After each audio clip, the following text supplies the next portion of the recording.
என்ன மாதிரி பையங்களுக்கு special cream ஏதாவது இருக்கா? அதெல்லாம் ஒண்ணும் இல்ல, வா போலாம். ஒரு வழியா நாம வீட்டுக்கு வந்துட்டோம். மிட்சி, வெளிய போயிட்டு வரியா?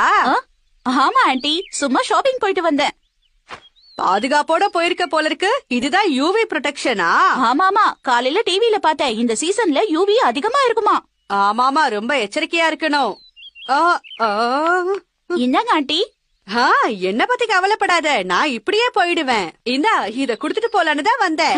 ரொம்ப தேங்க்ஸ் ஆண்டி. நான் ஒரு சன்வைசர் வாங்கி வச்சிருக்கேன், ஆனா மறந்து வீட்லயே வச்சிடுறேன். ரொம்ப நன்றி மிட்சி, கொடைய மறக்காம கொடுத்துடுறேன். அப்புறம் கொஞ்சம் கிட்ட வாயேன். என் கிட்ட இருக்கிற மாதிரியே உனக்கு ஒரு நல்ல சன்வைசர் வேணுமான்னு சொல்லு. நான் 2 சன்வைசர் வாங்கியிருக்கேன், இன்டர்நெட்ல ரொம்ப சீப்பா போட்டிருந்தாங்க. எனக்கு ஒண்ணு போதும், இன்னொன்னு நீ வாங்கிக்கிறியா? உனக்கு